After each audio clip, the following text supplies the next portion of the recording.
Following the Ottoman Empire's assault of Rhodes in June 1522, Greek immigration began. Among the refugees, there was Helen, a little child, who had been lost from her parents. She boarded a boat thinking that her parents would be there, but sadly they weren't. The refugees were preparing for survival, so they left Rhodes to escape that hell, traveling aimlessly. While they were in the middle of the ocean, far away, they spotted a boat, so they waved and yelled for help because their boat was sinking. A Maltese fishing boat was the one they spotted, and they approached the refugees to assist them.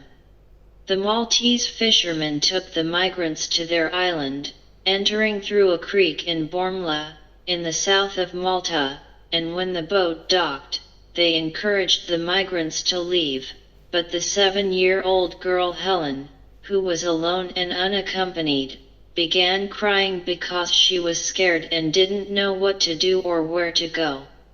One of the fishermen passed by her side and saw her sobbing. He noticed that she was alone, hence he stopped and questioned as to whether she needed anything. Helen told him everything, so he assured her that he would take care of her by bringing her to live with his family in his house until she was old enough to live on her own. 10 years have passed, and Helen's life was not easy.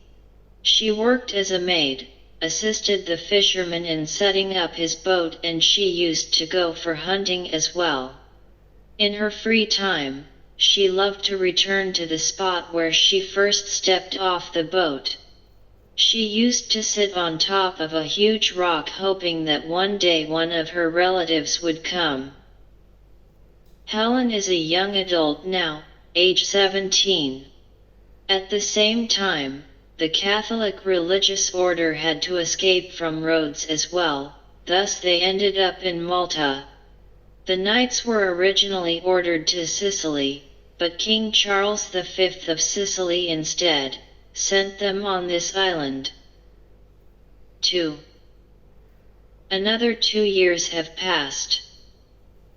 A young handsome knight named Diego was wandering by the creek and saw a lovely lady relaxing by the sea. She was absorbed in thinking. As he passed by, he grinned at her. She returned the smile. Immediately he asked her name and she responded, Helen. I notice you looking a little disappointed. Do you need anything? He said to her. He was curious to know more about her. During their conversation, he offered her a job at his parents' palace, which they had built 2 years before, on the other side of Bormla. At that moment, she believed she was neither content or at ease with how she was living in the fisherman's place, so she accepted the job right away.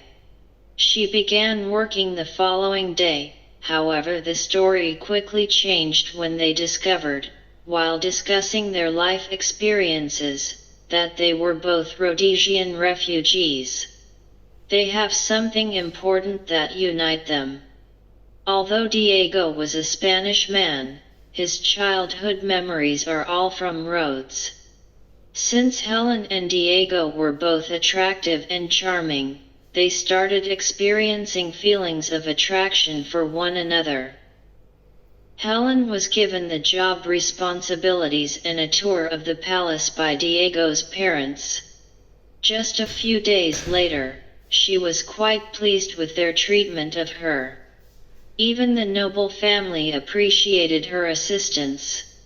In fact, they gave her the option to stay in one of their mansion's bedrooms.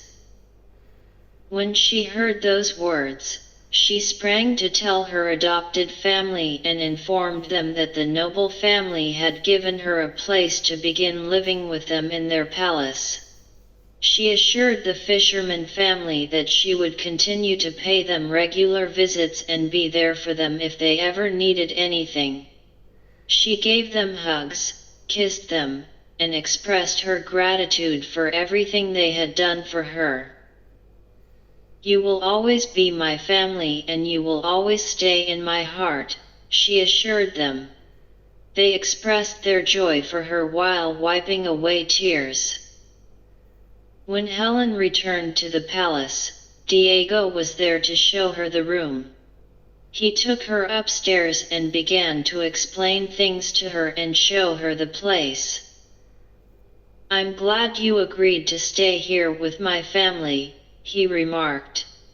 She tightened her arms around him to express her appreciation. He gave her a tight grip before kissing her on the face. She kissed him back.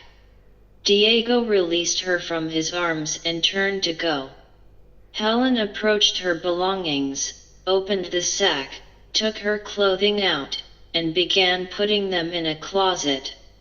While organizing her stuff, she felt emotional. Helen felt her life is changing into a better one. When she packed everything, she turned to the window, opened a pair of velvet curtains and watched outside. The view was delightful. The place where she stepped the first time she arrived in Malta was seen from that window. She was overjoyed and felt lucky to have that particular sight from her own room. She thought that from that moment, she has that place closer to one's heart. It was getting dark, so she went in her new bed and slept. Helen is now 19. 3. She woke up early in the morning and started preparing some food and drinks like bread, cheese, onions, water, and milk. Then, Helen went in the palace garden watering the plants and removing bad grass that grows among the good plants. She, then, went to wash their uniforms and garments. At one point, she felt someone tap her shoulder. She turned and saw Diego. He drew her close and gave her a hug.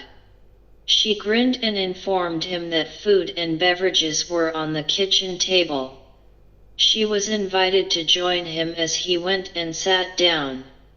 After having a little meal together, she made some food on a tray and headed upstairs to serve breakfast to his parents. Then she proceeded to tidy Diego's room.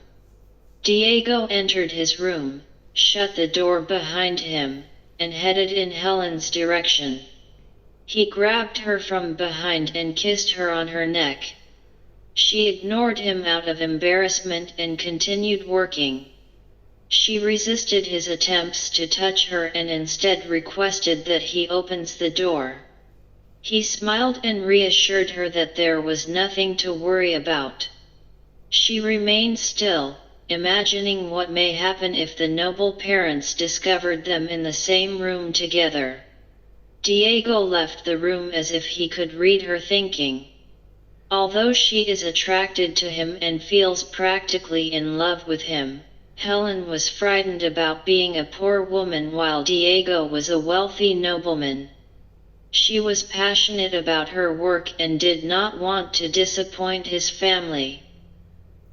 4. One morning, Helen received an order from Diego's father to feed and clean the horse and stable. Diego saw her walking into the stable and followed her. He pushed her onto the straw and Helen turned face up. Diego prevented her from speaking by placing his hands over her mouth. The young man had a bad attitude and he would always obtain what he wanted. He began kissing Helen after removing his hands from her mouth. She made an effort to stop him, but she was powerless against him. He tried to undress her while still kissing her. She wanted him even though she was so terrified, therefore, she continued to stop him. When Diego noticed that she was crying, he stopped and apologized. "I'm in love with you," he declared. He was asked to leave by Helen. He apologized once more before leaving the stable. She didn't stop crying as she considered what might have happened. She also feared that he may hurt her feelings. Numerous thoughts ran through her mind. She was about to return to the palace after performing all of the tasks assigned to her, when she was stopped by the old handyman who works in the same palace. The man realized something had happened when he noticed tears in her eyes. He was wearing a dark hat and a scarf that covered half of his face. Helen ignored him and dashed over to Diego's father, informing him that the job was finished. Then, Helen walked to her room and thought about what had happened and how she and Diego were currently feeling. She thought that she could either leave and look for Diego to talk about what had happened or stay still until he returned. Diego, however, was hiding somewhere and waited for her until she leaves the palace. Helen inquired as to if the Lady Mother had any tasks to complete. The lady complimented her for her efforts and informed her that there was nothing for her to do in the palace. Helen mentioned to the woman how she enjoys taking walks down the stream, and the woman responded, "Yes, fine, go." Helen left the palace and started walking. After observing her, Diego went after her. He sat next to her as she seated herself on the large rock. Helen pleaded with him not to repeat his actions again. He declared his love for her. She admitted to him that although she feels the same, she is worried. She accepted when Diego asked if she wanted to take another stroll. They then began to move along the trail that led to the woodland where she had previously used to go hunting. He attempted to hold her hands, but she kept them clasped. They continued on foot and eventually halted among some trees. He took her hand and kissed it before putting his hands around her neck and started to kiss her. He also touched her cheek. Helen made no attempt to resist him. They sat down and started having sex on the ground. They were both anxious to get started and in a rush. They spoke, kissed, and made out for roughly 3 hours. They eventually woke up, got moving, and he left her at the edge of the woods. To avoid his parents noticing them, he requested her to proceed to the palace by herself. Helen was unhappy with his comments, but she still followed his orders. She walked to the palace, took a bath, and changed into new clothing. They had a hot beverage in the kitchen before picking up their conversation once more. "I love you, and I will do anything for you," he repeated. 5. A year has passed. It's the year 1535. Numerous events increased their bond and brought them closer together. "We need to stop hiding our love," Diego told Helen. "We have to do something so that we could live together. I am ready to build a house for us. If you agree, where do you think it would be the location?" he asked with a smile. She returned his smile and said, "I wish the house would be in the same place as when we first met." She believed he was joking, so she laughed. He stood still and silent. The next day Diego began discussing with the order. He revealed to him his desire to build his own home. He showed him the location and spoke about the cost, including all the amenities. The order informed him that he would speak with him after speaking with the master builder. Diego went back to the palace and rushed to the kitchen where Helen was. "If you were going to build a house, how would you like to build it?" he asked her. She gave him a description of her ideal house. Then, Diego gave her a piece of natural chalk and a small wooden panel and asked her to draw. She looked at him with a smile and said, "What are you thinking?" He replied, "I would like to see your dream." She depicted a house with 3 doors and a sizable facade. There were 2 square doors on either side and a big, arched door in the center, 3 balconies on top of each door, and on the 3rd floor Helen drew 3 windows with small balconies. She also drew pillars on either side, a flying horse, Medusa, a seashell and a cornucopia beneath the central balcony. He asked, "Why did you draw this kind of structure?" "It brings me back memories of our home in Rhodes." Then she continued explaining him the meaning of her drawing. The symbolism of Pegasus, the hoofed master of the ground and winged master of the air, represents speed, strength, and artistic inspiration, beauty and a sense of majesty. Medusa is the symbol of what female power looks like in the face of threatened male authority. The cornucopia is the symbol of abundance, good fortune, and peace, and seashells are associated with love and fertility. 6. After she described her childhood home, Diego began to suspect that Helen was the daughter of a wealthy family. He inquired about her memories of her parents, so Helen started describing her family. "My mother used to run a small workshop where she produced lot of pottery work, while my father was a well-known painter." She expressed admiration for her father's artwork, and she recalled moments where he assisted her while she tried her hands at painting. She said that her father had spent plenty of time with her. Diego appeared surprised by Helen's words, therefore he came to a conclusion that she is not as poor as she believes. Immediately, he presented his thoughts to her. "You have never been poor, even when you were adopted by the fisherman family. Who said you came from a poor family? I must admit that when I first saw you, I got a positive impression. I saw a well-off young girl." Helen told him, "Nobody ever said those things to me. I didn't interact much with people because I spent a lot of time inside home with my adoptive parents." Diego said, "I will tell my mother about us when I talk to her, and I will inform her that you do not come from a financially struggling background." Diego then left and went to visit his mother. He inquired as to her willingness for a dialogue. "Yes, dear, what happened?" his mother asked. He confessed his love for a lady. "I fell in love with a girl I met a year ago. I want to wed her."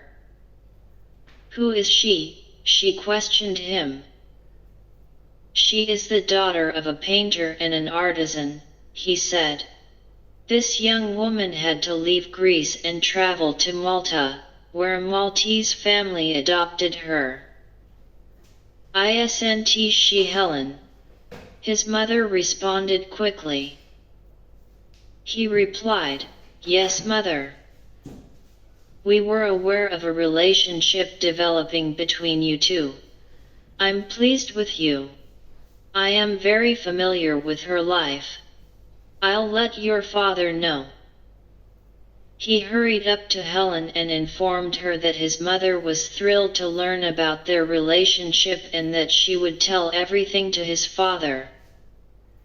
Helen broke down in tears and said, "I knew your mother would accept me. We shall now wait to hear what your father says. My father has always been there for me, I don't think he won't accept. I have to retire to my room by myself. I want to consider it. We must be certain, said Helen. You do love me, don't you? Diego remarked. Yes, you were my first love, but I also fear we're moving a little too quickly, she replied. Diego said, let's see what my father says.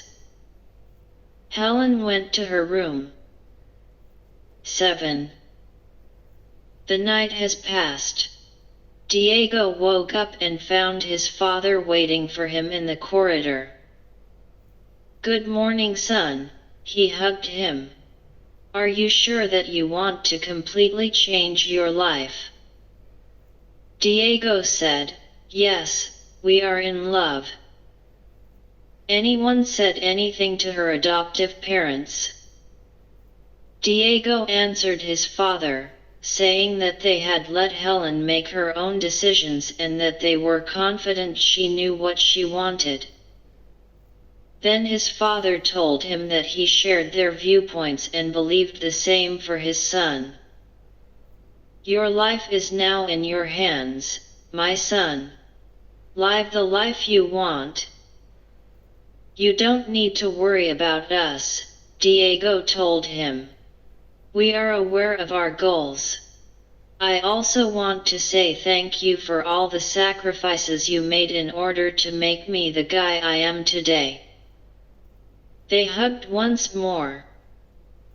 Continue, my son, God bless you, his father said. Diego went to the kitchen and explained to Helen what his father had just told him. Since Helen is still unsure of everything, she told Diego that she needs more time to be more certain. I understand, my love, he said to her. You'll be free to take your time to reflect. Then, Diego informed Helen that he is going to the headquarters command to resume work. Together with his father, he used to assist the order in developing new projects. Currently, they had plans to fortify Castrum Maris, which was near Bormla Creek, by turning it into a strong fortress. They worked for Grandmaster Philippe de Villers de l'Isle-Adam when they first arrived in Malta, and after he passed away, they continued to support Grandmaster Pirino del Ponte. Diego and his father had a good relationship with this current Grandmaster, who even started making plans to construct Diego's home. They worked with the Grandmaster for an entire year, but sadly the Grandmaster passed away. Grandmaster Didier de Saint Jail took the role. They got along well, more than they did previously. In fact, Diego's house is currently being finished. Sadly, within a year, this Grandmaster also passed away. It's 1536 and Helen is 21 years old. Grandmaster Juan de Homes took control after that. Diego and his father had issues with this Grandmaster since he didn't know what was previously going on and didn't want to listen from anyone. Due to this fact, Diego's father retired. Diego wasn't happy with the situation. His father was helpful and had always given him encouragement. For 2 years Diego was unable to cope with these challenging circumstances. After another disagreement, the order demoted him to a lower rank and then released him. It's 1538 and Helen is 23 years old. 8. Being economically inactive, Diego decided to go into business for himself. Even Helen started painting to help him out in this unpleasant situation.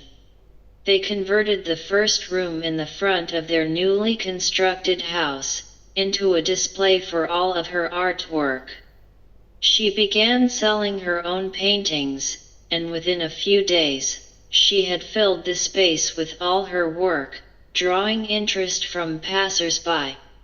But over time, rumors started circulated that she wasn't Catholic, so her business suffered as a result of this terrible reputation. Meanwhile, Diego began work in a different room.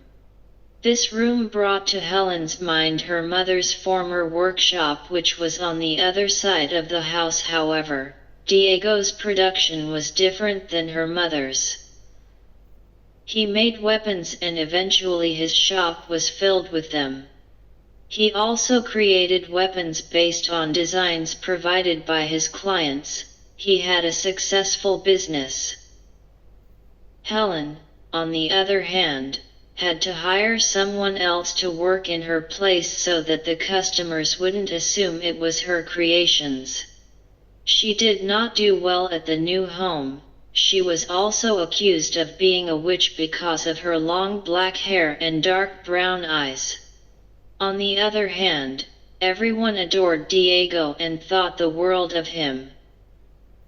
One day a Turkish man entered Diego's workshop, but he gave a different kind of identification. He also presented himself as being wealthy.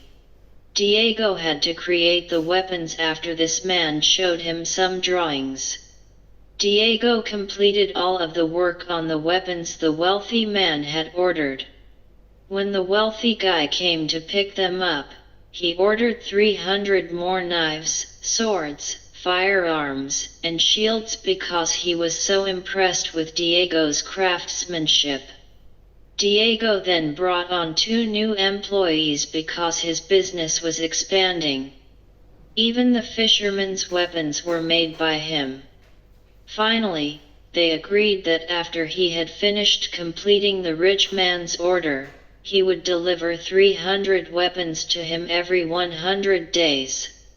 Diego began to notice something and developed suspicions about this wealthy man. He questioned one of his employers if he knew anything about this man in a conversation with him. "I hope he is not a Turkish soldier," said his co-worker. 9. Currently, there are rumors circulating about an Ottoman invasion on the Knights in Malta. Diego didn't speak, though. There was a lot of money being made.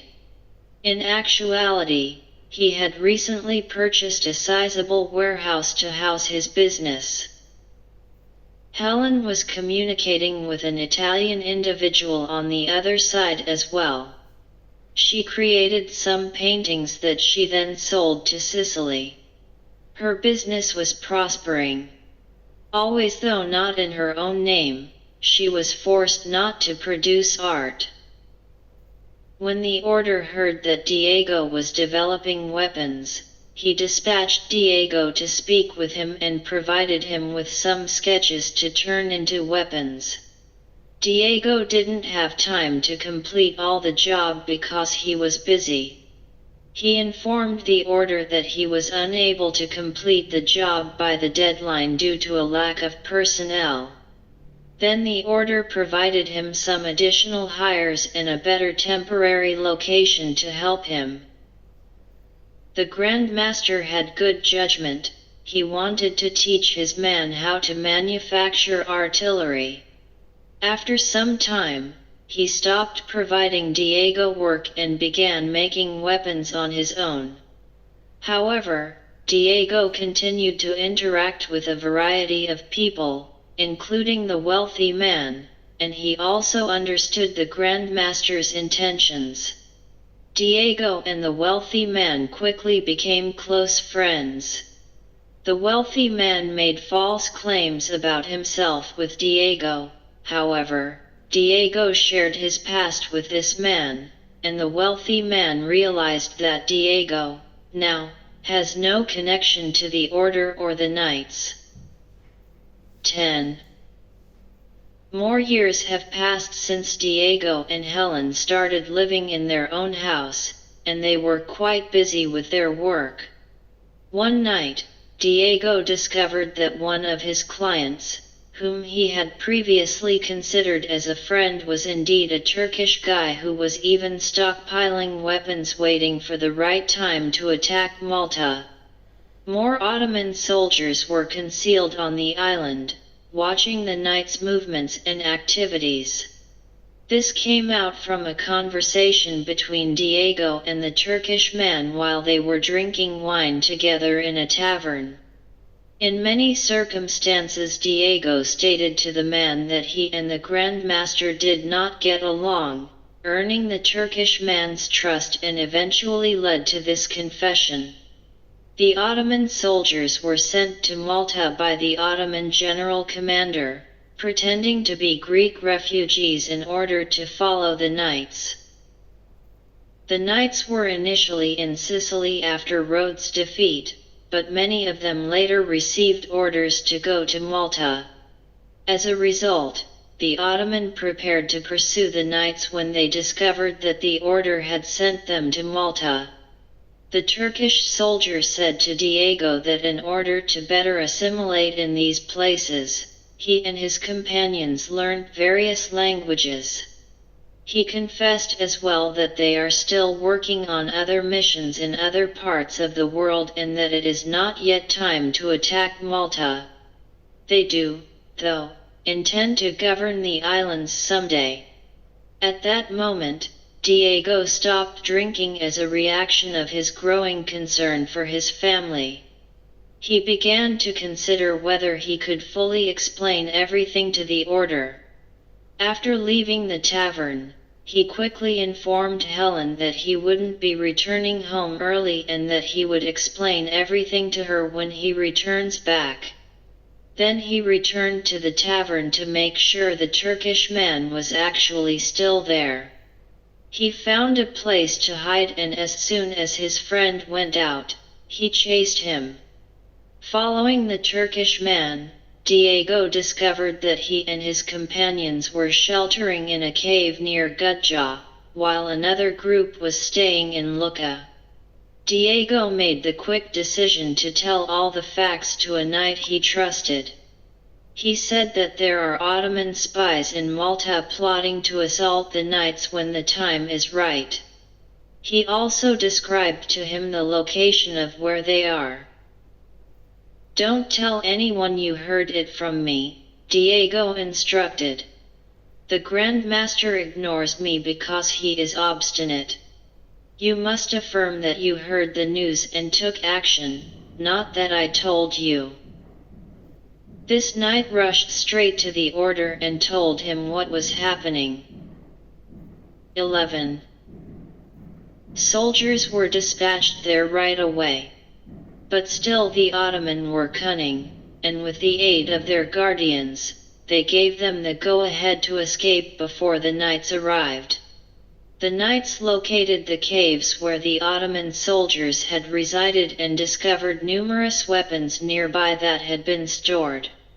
However, the Ottomans vanished and nobody could find them. Diego returned back to his house and explained to Helen what he had heard and said to the Knights. He kept making the weapons that the Ottoman had previously ordered while also hoping that the rich guy would come looking for them. Once, a man came to Diego to inquire about his ability to accept a large order in a short period of time. Diego began to show suspicion. He believed that this man had been sent by the Ottomans to see his reaction. "Yes, I have a sizable order that hasn't been picked and I'm still waiting," Diego replied.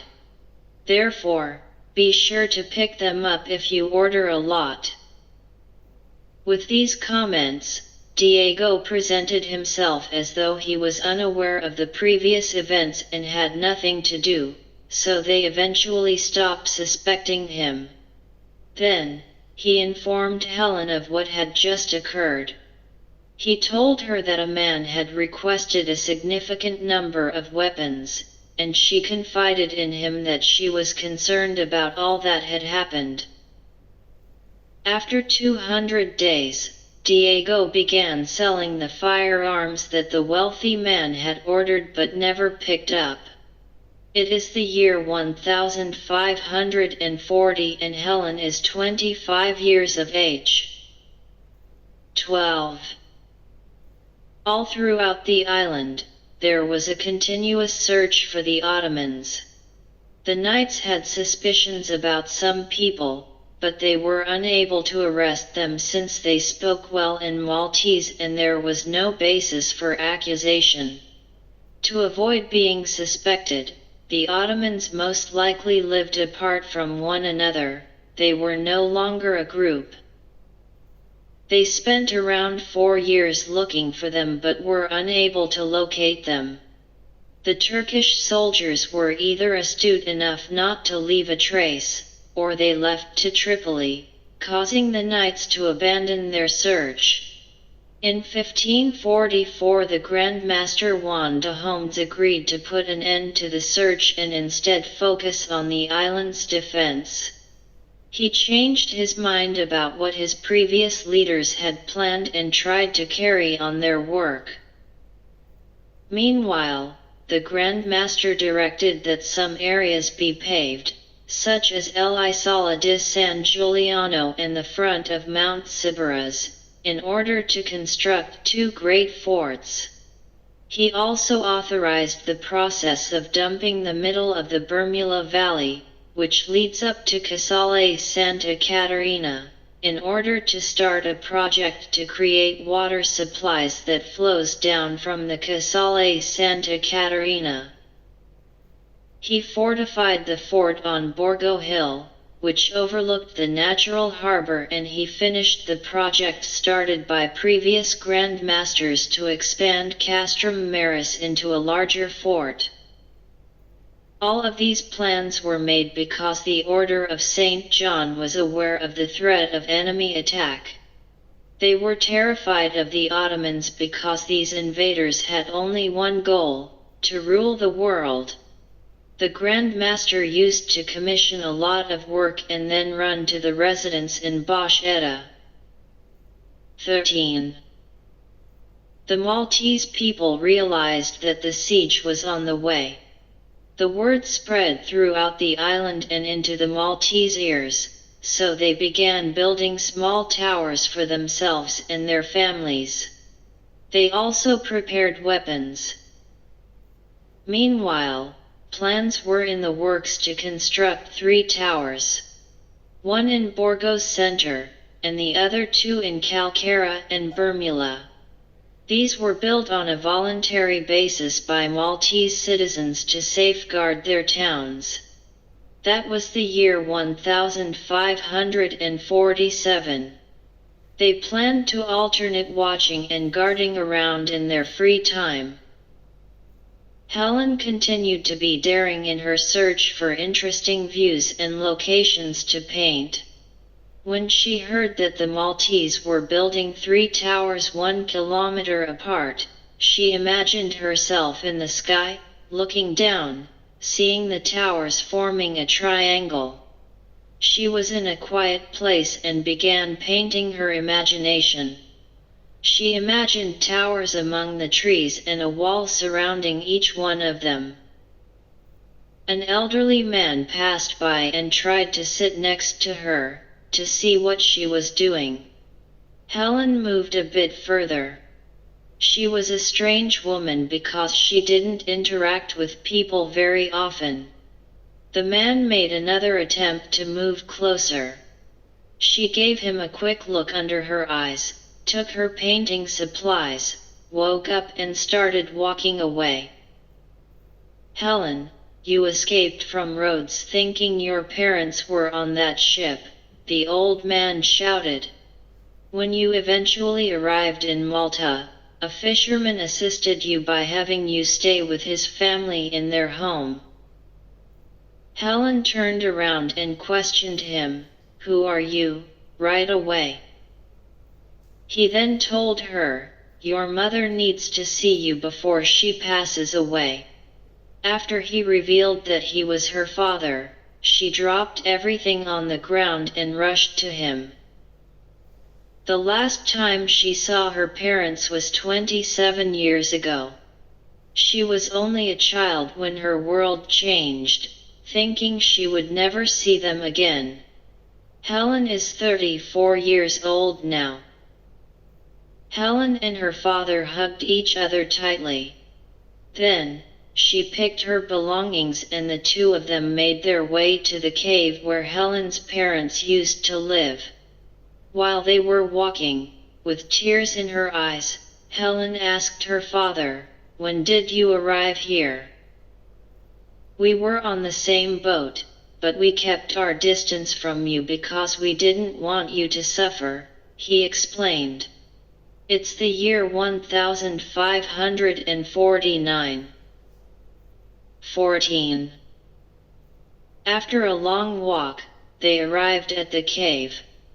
Helen was eager to see her mother, but the old lady was in a critical situation.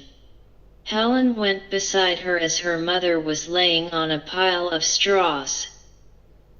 The daughter turned and asked her father, "Have you been in this situation all these years, and why haven't you come to me before?"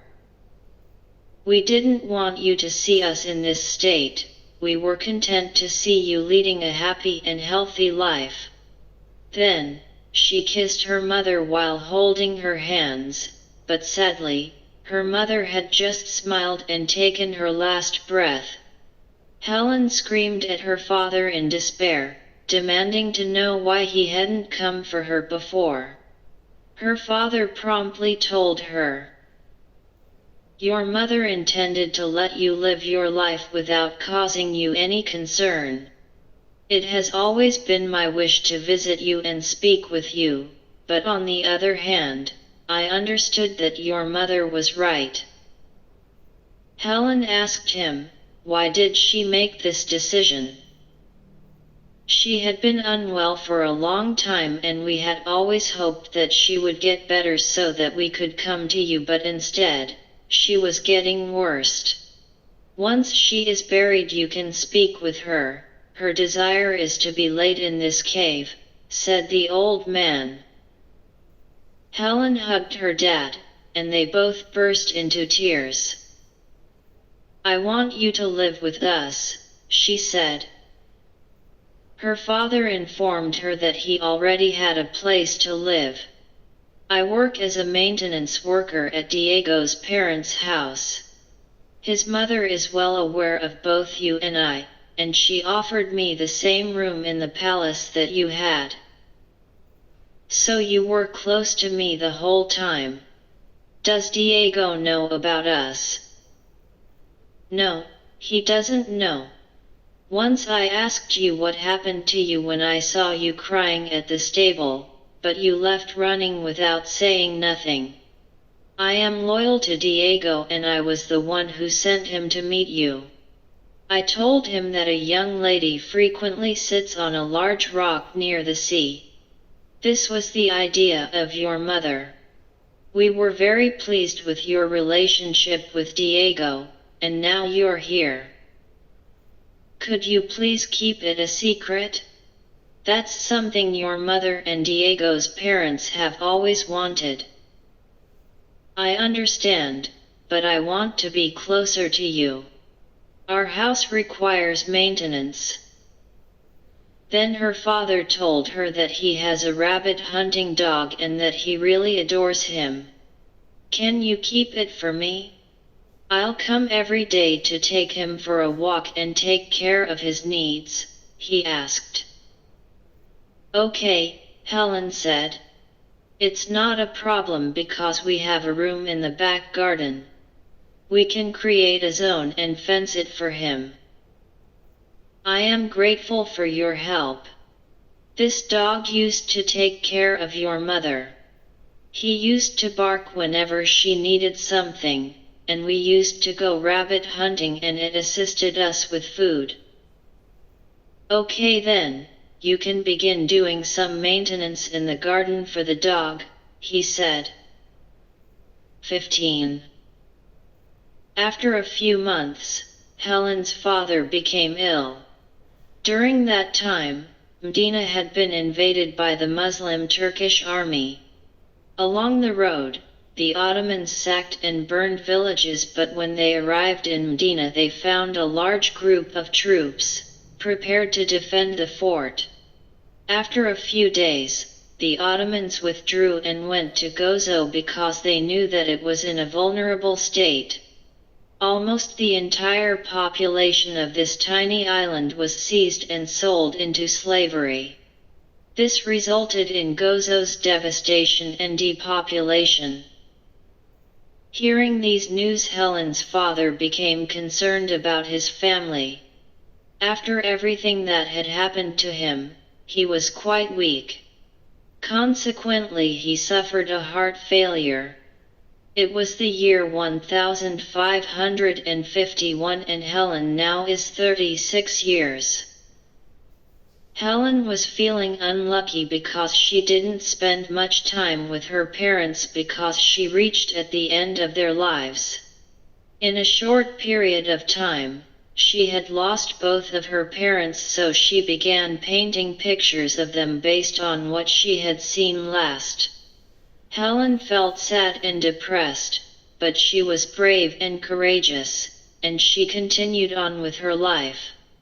The dog was the best gift her parents ever gave her, as well as a good friend, and she knows that her parents were always there for her, and gave her a way of life. She began going every day to the cave where they had previously lived and were now buried. She herself buried them both.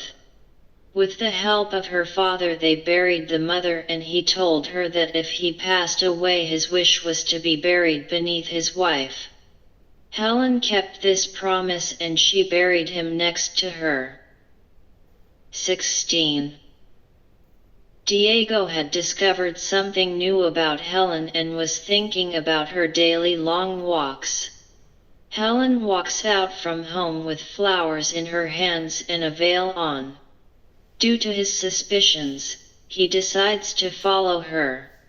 He followed her until he saw her enter the cave in Zabur. He noticed her laying down on a piece of cloth and heard her speaking to herself for around half an hour. She placed flowers on the ground and covered it with small stones. She then exited the cave, turned to it, threw a kiss, and walked back home. Diego went inside the cave to try to figure out Helen's strange behavior. He was still not convinced that Helen had come here to relax while planning an art project. He also assumed she had an appointment but did not show up. 2 days later, he followed her again, and she did the same thing. She placed stones and flowers on the ground, then began saying words he couldn't understand, and finally she did it again. She threw a kiss and walked back home. Diego thought maybe she is talking with her imagination. He sat on the grass, thinking about what he was going through. Then, he returned home and went straight to her workshop to look at her artwork. He noticed that her most recent paintings pictured the cave in Zabur. In one of the paintings, a woman was lying down on a cloth. Another drawing depicted a lady resembling Helen and an elderly man by her side. In another painting featured a tall man and the same dog Helen had brought to the house. There was always the same cave in the background. At that point, Diego became more suspicious. He went back to the cave, got a shovel, and started digging a hole. While digging, he felt something soft with the shovel and looked for something to scoop with. He found a wooden spoon and began scooping, and then he realized there was a body. He wrapped a cloth around his face because the odor was overpowering and continued scooping. Then he noticed a second body. The bodies were in fact those of a man and a woman. He tried to put everything back as it was, but he couldn't make it perfect, so he went out of the cave, found some animal dirt and a dead bird. He placed them on the ground so if Helen would come back she will think that animals went into the cave. Then he returned back home. 17. Diego found Helen drawing a new painting and asked her, "What are you drawing, Helen?" She told him, "I am drawing this beautiful place I discovered." Then Diego told her, "Who are those people?" Helen was confused because he never asked her about her drawings, so she found it difficult to answer him. She left everything from her hands and moved silently to another room. She turned the conversation by talking about a client that has to arrive in moments. Diego increased more suspects and he is aware that Helen is hiding something from him. "So, keep up your work, I need to visit my parents," he said. He hurried away, thinking about the identity of those persons. When he arrived at his parents' house, he noticed a large painting in the entrance, similar to the one Helen had drawn previously. The same cave, a few animals, and a woman beneath a dog. He called his mother and asked about the origin of the painting. She promptly responded that their handyman painted it and that the woman pictured is his actual wife. Then he questioned as to what had happened to them. His mother said that she didn't know. After considering what his mother had said, he concluded that these people were the ones buried in the cave, and immediately, he told his mother everything. After hearing such news, the woman fainted. Diego panicked and started calling for help. Pedro, Diego's father, heard the screams and rushed over to find out what was going on. They put a wet cloth on her forehead while repeatedly calling her name. Diego's father asked how it happened and what caused his mother's distress, so his son explained that when he asked his mother about the people in the painting, she became ill. At this time, knowing that his father will always tell him the truth, he promptly asked him if these people in the picture were actually Helen's parents. Pedro was speechless as he stared at him, and he then inquired as to the reason for this question. "Diego, go to Castrum Maris and ask for Dr. Domenico so that we can help your mum recover." Then he added, "Make sure to tell him that you are my son, as he is a close friend of mine. Later we will talk about what happened." While hurrying to Castrum Maris, Diego remembered that the handyman was the one who led him into the Bormla Creek to meet the young lady who was always sitting on a rock. He realized that all these years there was something going on behind his back. Diego found the doctor and both ran back to the residence. Meanwhile, Diego's mother started getting better, and when the doctor visited her, he assured them that she was well. 18. Diego returned home to have a conversation with Helen. He needed to discuss a few things with her. He called Helen and told her that he knows about the secret she withheld from him. "I know everything about your parents. How come you didn't tell me you met them?" "I promised my father that I wouldn't mention it with no one. I apologize a lot," Helen said. Diego understood Helen's intentions and felt sorry for her. Later, Diego went to spend some time with his mother, who was eagerly waiting for him to clarify everything about Helen's parents. She also wanted to express her thoughts over burying their remains in the Madonna Tas Soccer's crypt. Following his mother's confession, Diego returned home and told Helen everything. He informed her that his mother wanted to honor her parents by burying them in the Madonna Tas Soccer's burial place. He stated that they deserved to be buried in a proper place.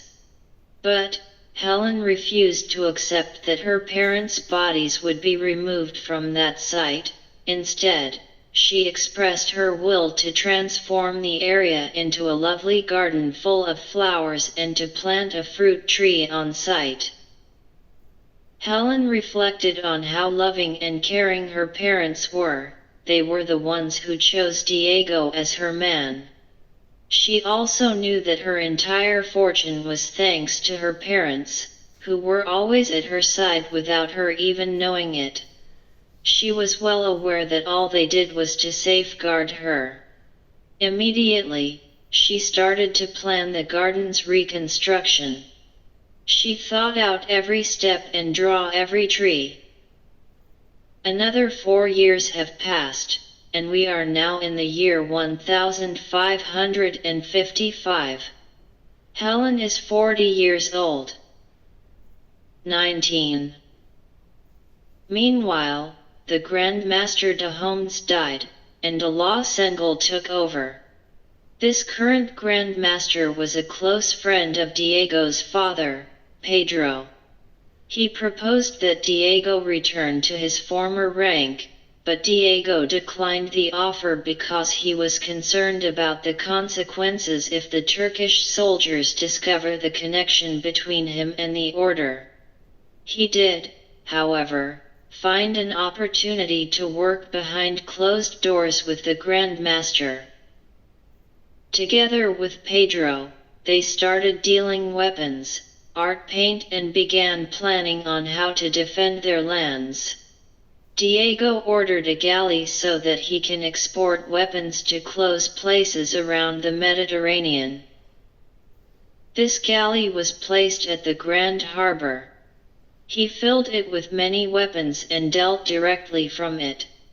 He started dealing on the galley in order to avoid business from his residence. Helen feared that something could happen, so they chose to close business doors. At the same time, a big tornado hit the area of the Grand Harbor and destroyed a lot of ships that were in the sea. One of them was Diego's galley. Unfortunately, it capsized and sank. There was no one on the ship. In the meantime, Helen and Diego were out for horse riding in Bush Etta, when they realized that something happened near the harbor, so they ran down to Diego's family house. Unfortunately, Diego's parents and a lot of people were missing. His parents' house collapsed and even near houses were destroyed. They started looking for them. Suddenly, Helen thought about the fisherman adopted family, and she realized that their residence had been damaged by this tragic tornado as well. No one was found. After days of searching the two families, the area started getting fishy, and soon after they sadly realized that they were all dead. All people who were found under the stones were unrecognizable. The air was so stinky and the dead bodies were in bad state, so they were all marked as unknown. It was a tragic event that lost many people. 20. Consequently, survivors searched for things to steal. Moreover, they started using other places to accommodate them.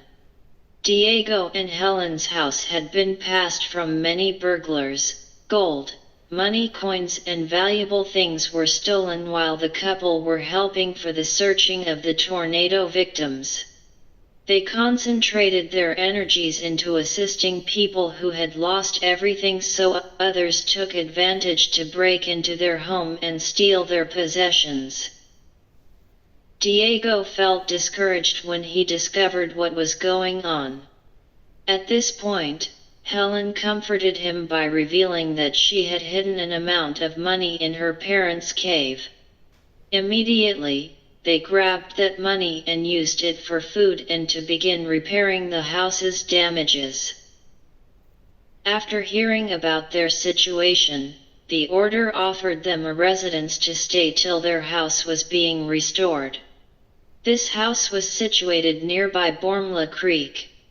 This location was formerly known as Isola de San Michel. However, a few years prior, it was named Senglia in honor of the current Grand Master Claude de la Sengle, who played an essential role in fortifying this city. 21. In Senglia, Diego and Helen had a rough time. They had to start their lives from the beginning. Diego had to work hard to make money, and Helen lost clients as a result of her artwork and art supplies being damaged and stolen at the previous residence. 2 years have passed and it is the year 1557. The couple received bad news. Grandmaster La Sengle died. Eventually, they were worried that the house de la Sengle had given them would be taken away from them. They were also scared that Diego might lose his position because a new grandmaster would take over. However, it did not occur. Fragine de la Valette accepted the position, and after consulting with superiors, Diego was offered more money, but with a contract. He signed a contract stating that he must do everything that the order requires of him. Diego had been tasked in helping the order's military. Due to the fact that Diego had weapon experience, his duties included fortifying the defensive by producing the best army. During the first years of his new work, Diego taught young soldiers how to make and operate weapons. The couple was doing well financially, so they were able to repair their home in Bormla, and even return to live there. Unfortunately, one day, Diego received an order. He was required to lead a troop to Tripoli, so, with great regret, the couple prepared for Diego's departure. Few vessels left Malta, and while they were about to land up on Tripoli, enemy vessels attacked them, drowning practically the whole order's navy. This battle failed. Some of them survived, while others never returned to Malta. Diego was one of the soldiers that never returned. Helen was shocked by the news, therefore, she isolated herself inside their home to grieve him. At home, she started writing down whatever she could remember about her life. She explained her arrival in Malta, how she met Diego, and every event she experienced. Occasionally, she went hunting, but as years passed, the fear of an Ottoman assault grew. Finally, the fear became actual when Turkish soldiers approached Malta. Terrified, Helen collected a few items and decided to take refuge in the cave where her parents were buried. After 5 years writing her most important stories, she wrote down her final thoughts. She wanted and hoped that if she were killed, she would die beside her parents. These were the last words she wrote on her diary before she left. Chapter 22, Part 2. Even though it was windy, the two teenagers